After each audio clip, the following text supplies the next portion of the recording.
Assalamualaikum warahmatullahi wabarakatuh. Selamat pagi, salam sejahtera bagi kita semua. Yang terhormat Bapak Profesor Dr. Desim Budimansyah MSI dan tentunya Bapak Dr. Asep Mahfuz MSI selaku dosen pengampu mata kuliah filsafat ilmu dan teman-teman sekalian yang saya banggakan. Sebelumnya perkenalkan nama saya.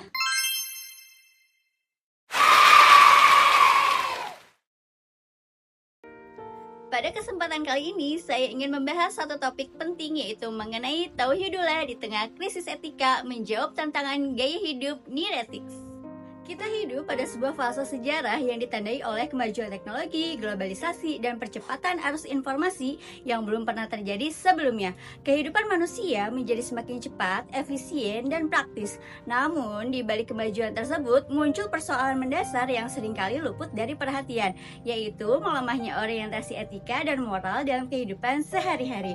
Banyak manusia modern yang secara intelektual maju, tetapi secara moral justru mengalami kemunduran.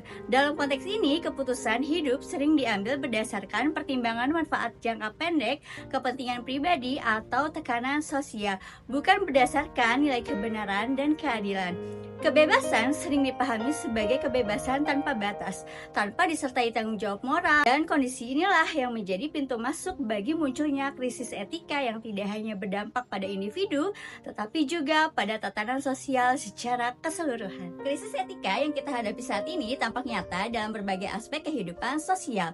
Kita menyaksikan bagaimana kebohongan dapat disebarkan secara masif melalui media digital, ujaran kebencian dinormalisasi dalam ruang publik, dan manipulasi informasi dianggap sebagai strategi yang sah demi mencapai tujuan tertentu. Fenomena ini menunjukkan bahwa etika tidak lagi menjadi landasan utama dalam interaksi sosial. Ukuran benar dan salah menjadi relatif dan bergantung pada kepentingan.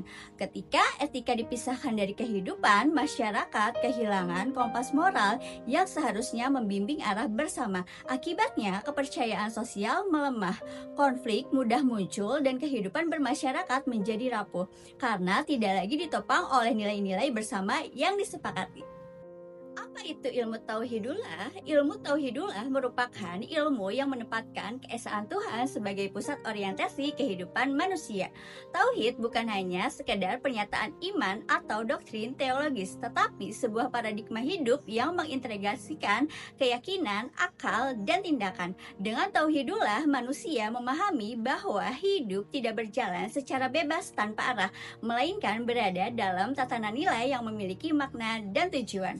Dalam perspektif tauhidullah, Tuhan menjadi sumber nilai tertinggi yang menentukan standar kebenaran, keadilan, dan kebaikan. Kesadaran ini membimbing manusia dalam berpikir dan bertindak, sehingga tidak mudah terombang-ambing oleh kepentingan, tekanan sosial, maupun godaan kekuasaan.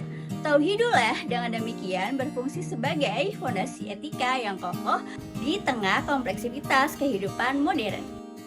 Nilai utama dalam ilmu tauhidullah meliputi keimanan kepada Tuhan, akhlak mulia, dan tanggung jawab sosial. Keimanan tidak berhenti pada aspek ritual atau simbolik, tetapi harus terwujud dalam perilaku nyata dalam kehidupan sehari-hari. Kejujuran, keadilan, amanah, dan kesabaran merupakan manifestasi langsung dari keimanan yang hidup dalam diri manusia. Selain itu, tauhidullah menanamkan kesadaran bahwa manusia adalah makhluk sosial yang tidak bisa hidup sendiri. Setiap tindakan memiliki dampak sosial dan moral. Oleh karena itu, tanggung jawab terhadap sesama manusia dan lingkungan menjadi bagian integral dari kehidupan yang berlandaskan tauhidullah. Nilai-nilai ini membentuk manusia yang tidak hanya taat secara individual, tetapi juga peduli terhadap kehidupan bersama.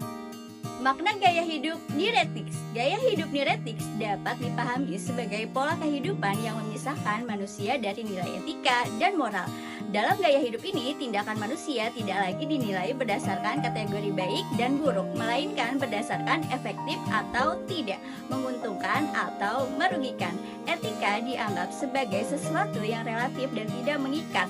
New Ethics seringkali lahir dari pemahaman kebebasan yang keliru, yaitu kebebasan tanpa tanggung jawab. Manusia merasa berhak melakukan apapun selama tujuan tercapai, tanpa mempertimbangkan dampak moral dan sosial dari tindakannya. Inilah yang menjadikan New Ethics sebagai ancaman serius bagi kehidupan manusia yang beradab. Ciri utama gaya hidup diuretik adalah relativisme moral, yaitu pandangan bahwa tidak ada kebenaran moral yang bersifat absolut. Dalam kondisi ini, kebohongan dapat dibenarkan, manipulasi dianggap wajar, dan ketidakadilan diterima sebagai bagian dari strategi hidup. Empati sosial semakin melemah karena kepentingan pribadi ditempatkan di atas nilai kemanusiaan. Jika gaya hidup ini terus berkembang tanpa kontrol nilai, maka integritas pribadi akan runtuh secara perlahan.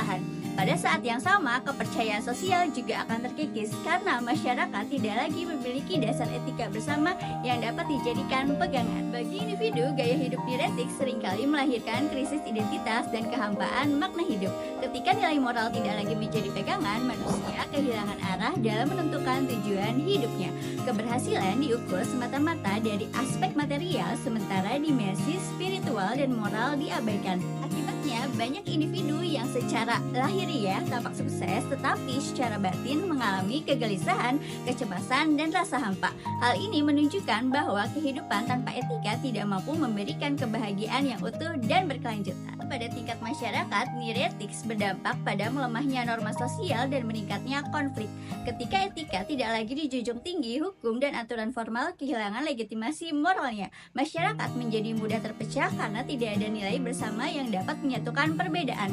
Kondisi ini berpotensi mengarah pada disintegrasi sosial, di mana kehidupan bersama tidak lagi didasarkan pada kepercayaan dan tanggung jawab, melainkan pada kecurigaan dan kepentingan sempit. Menawarkan jawaban yang mendasar dan komprehensif terhadap krisis etika ini. Dengan menempatkan Tuhan sebagai sumber nilai, Tauhidullah memberikan standar moral yang objektif dan tidak bergantung pada kepentingan manusia. Etika tidak lagi bersifat relatif tetapi memiliki landasan yang jelas dan mengikat. Tauhidullah juga menegaskan bahwa kebebasan manusia harus berjalan seiring dengan tanggung jawab moral. Setiap tindakan tidak hanya dipertanggungjawabkan di hadapan sesama manusia, tetapi juga di hadapan Tuhan. Kesadaran inilah yang menjadi kunci pembentukan etika yang kokoh. Tauhidullah memiliki peran strategis dalam pembentukan karakter manusia yang berintegritas. Kesadaran akan keesaan Tuhan melahirkan kontrol diri yang kuat, karena manusia merasa diawasi oleh nilai yang bersifat transenden, bukan sekadar oleh aturan eksternal. Karakter yang dibangun atas dasar kesadaran internal ini lebih tahan terhadap godaan dan tekanan sosial. Manusia tidak mudah tergoda untuk berbuat curang, karena ia memahami bahwa integritas adalah bagian dari tanggung jawab moralnya sebagai makhluk beriman. Dalam konteks pendidikan kewarganegaraan, nilai-nilai Tauhidullah sangat relevan karena sejalan dengan tujuan membentuk warga negara yang berkarakter, bermoral, dan bertanggung jawab. Pendidikan tidak hanya bertugas mencerdaskan secara intelektual, tetapi juga memanusiakan manusia melalui penguatan nilai etika. Pendidikan kewarganegaraan menjadi ruang strategis untuk menginternalisasikan nilai Tauhidullah dalam kehidupan berbangsa dan bernegara, sehingga warga negara tidak hanya taat hukum, tetapi juga memiliki kesadaran moral dalam menjalankan hak dan kewajibannya. Tapi gaya hidup neurotics diperlukan strategi yang sistematis dan berkelanjutan. Pendidikan nilai dan karakter harus diperkuat sejak dini, disertai dengan keteladanan nyata dari para pendidik, pemimpin, dan tokoh masyarakat. Nilai etika tidak cukup diajarkan secara teoritis, tetapi harus dicontohkan dalam praktik kehidupan sehari-hari. Selain itu, penguatan komunitas berbasis nilai juga penting agar masyarakat memiliki ruang sosial yang mendukung tumbuhnya etika bersama. Mahasiswa memiliki posisi strategis sebagai agen perubahan moral di tengah masyarakat. Sebagai kelompok terdidik, mahasiswa diharapkan mampu menjadi teladan etika baik di lingkungan akademik, sosial, maupun di ruang digital. Sikap kritis, jujur, dan bertanggung jawab merupakan wujud konkret dari peran tersebut. Bagi mahasiswa pendidikan kewarganegaraan, tanggung jawab ini menjadi semakin penting karena bidang keilmuannya berkaitan langsung dengan pembentukan karakter warga negara. Dan terakhir, sebagai penutup, dapat ditegaskan bahwa krisis etika merupakan tantangan serius bagi peradaban manusia. Gaya hidup neurotics tidak hanya mengancam individu, tetapi juga tatanan sosial secara keseluruhan. Ilmu Tauhidullah menawarkan fondasi nilai yang kokoh untuk menghadapi tantangan tersebut. Dengan menjadikan Tauhidullah sebagai orientasi hidup, manusia dapat menjalani modernitas tanpa kehilangan nilai kemanusiaan, serta membangun kehidupan yang bermakna, bermoral, dan bermartabat. Baik, mungkin itu saja yang bisa saya sampaikan. Terima kasih atas perhatiannya. Wassalamualaikum warahmatullahi wabarakatuh.